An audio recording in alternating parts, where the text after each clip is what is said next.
Embryo transfer के बाद हमें क्या सावधानी रखनी चाहिए कि हमारी प्रेगनेंसी के रिज़ल्ट सबसे ज़्यादा इम्प्रूव हो सकें?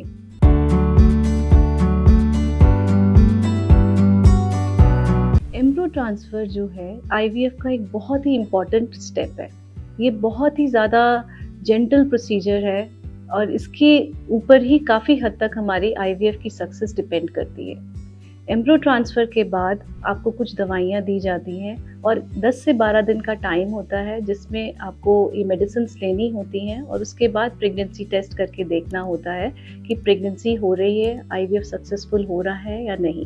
तो इन 12 दिनों में आपको क्या सावधानी रखनी चाहिए, इसके बारे में हम आज बात करते हैं। सबसे पहले ज़रूरी है कि आप अपना मेंटल स्ट्रेस लेवल को कम से कम रखें। एम्ब्रियो ट्रांसफ़र के बाद पेशेंट्स के जनरली एंजाइटी लेवल्स बहुत हाई होते हैं। कुछ फीमेल सिर्फ यही सोचती रहती हैं प्रेगनेंसी होगी या नहीं होगी। कई बार नेगेटिव ज़्यादा सोचती हैं कि इतनी मेहनत के बाद कहीं रिज़ल्ट नेगेटिव आया तो क्या होगा। यह सोच गलत है। आपको अपने आप को स्ट्रेस फ्री रखना है, पॉजिटिव आउटलुक बनाए रखना है जिससे कि बॉडी के अंदर गुड हार्मोन सिक्रीट हो। स्ट्रेस जो है नेगेटिव हार्मोन्स को सिक्रीट करता है और कहीं ना कहीं हमारे रिजल्ट्स को ये नेगेटिवली इम्पैक्ट करता है। दूसरा इम्पॉर्टेंट थिंग है कि हम आराम करें लेकिन एक्सेसिव आराम नहीं करना चाहिए। Bed rest is not at all recommended. आप जो भी रूटीन अपने काम करती हैं, अगर आप ऑफिस जाती हैं तो रूटीन अपना सारे काम करिए, but heavy work, heavy exercises थोड़ी सी अवॉइड करनी चाहिए। बहुत लोगों के मन में क्वेश्चंस होते हैं, सीढ़ी चढ़ें उतरें, इससे कोई प्रॉब्लम तो नहीं है? बिल्कुल नहीं है, आप करिए धीरे धीरे, पर ऐसा नहीं है कि आप जंपिंग एक्सरसाइजेस करें after embryo transfer. Next important चीज़ है अपनी मेडिसिन्स को टाइमली लेना। एम्ब्रियो ट्रांसफ़र के बाद जनरली मेडिसिन्स जो हैं वो हार्मोन इंजेक्शंस होते हैं जिनको टाइमली लिया जाना बहुत इंपॉर्टेंट है, बिकॉज इससे हमारे अगर हार्मोन फ्लक्चुएट होंगे तो वो भी हमारी प्रेगनेंसी की पोटेंशियल को थोड़ा कम करेंगे। कई बार इन इंजेक्शंस से पेन भी होता है, तो अगर आपको कभी इस तरह की प्रॉब्लम लगे कि आपको एक्सेसिव पेन हो रहा है या एलर्जिक रिएक्शन या कुछ भी लगता है तो आप अपने डॉक्टर से सलाह लीजिए, पर अपने मेडिसिन्स को स्किप नहीं करना है, टाइमली लेना है।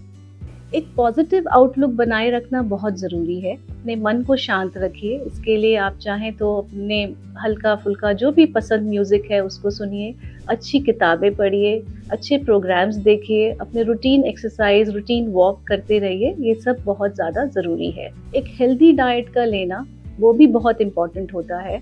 आप जंक फूड अवॉइड करिए, बहुत ज़्यादा ऑयली स्पाइसी फूड अवॉइड करिए जिससे कि आपको डाइजेशन इश्यूज़ आएँ। वो चीज़ें बिल्कुल अवॉइड करनी चाहिए क्योंकि हम आपको एक्स्ट्रा मेडिसिन्स देना नहीं चाहते हैं।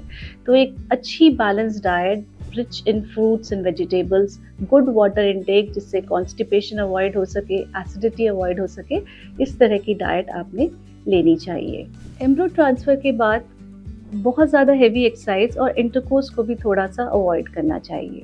नेक्स्ट इम्पॉर्टेंट चीज़ है कि आपको डेली प्रेगनेंसी टेस्ट करके नहीं देखना है। कुछ फीमेल्स एंग्शियस होकर बार बार यूरिन प्रेगनेंसी टेस्ट करके देखते हैं। नहीं, ये गलत है। लगभग 10 से 12 दिन के बाद ही आपको क्लिनिक में बुलाया जाता है जिसमें ब्लड टेस्ट के ज़रिए हम प्रेगनेंसी देखते हैं, जिससे एग्जैक्टली पता लगता है कि प्रेगनेंसी हो रही है या नहीं। यूरिन टेस्ट के रिजल्ट्स बहुत ज़्यादा वेरिएबल होते हैं, फॉल्स पॉजिटिव या फॉल्स नेगेटिव भी हो सकते हैं, बिल्कुल रिलायबल नहीं है, तो इसलिए आप ऐसा ना करें। कुछ एक लक्षण हैं जिसमें जो अगर आपको महसूस हो रहे हो एम्ब्रियो ट्रांसफ़र के बाद, तो आपको डॉक्टर से मिलना चाहिए। जैसे कि अगर आपको फीवर आ रहा है, सेल्फ मेडिकेशन बिल्कुल ना करें।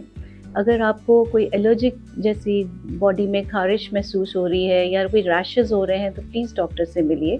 अगर कोई ब्लीडिंग, स्पॉटिंग हो रही है, that can also be abnormal thing, आपको डॉक्टर से मिलना चाहिए। अगर पेट दर्द है, आपको वॉमिटिंग्स हैं या ब्लोटिंग महसूस हो रही है, तो ये भी एक कॉम्प्लिकेशंस की निशानी हो सकते हैं।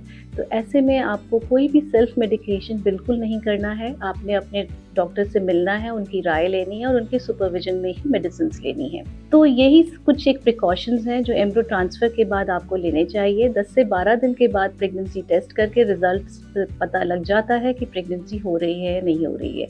ये जो एम्ब्रियो ट्रांसफ़र के बाद का पीरियड है, ये बहुत ही सेंसिटिव पीरियड है जिसमें आपने अपना धैर्य, अपनी पेशेंस और पॉजिटिव आउटलुक बनाए रखना है। अगर आप ये सब करेंगे तो आपको इसका अच्छा फल मिलेगा। Thank you.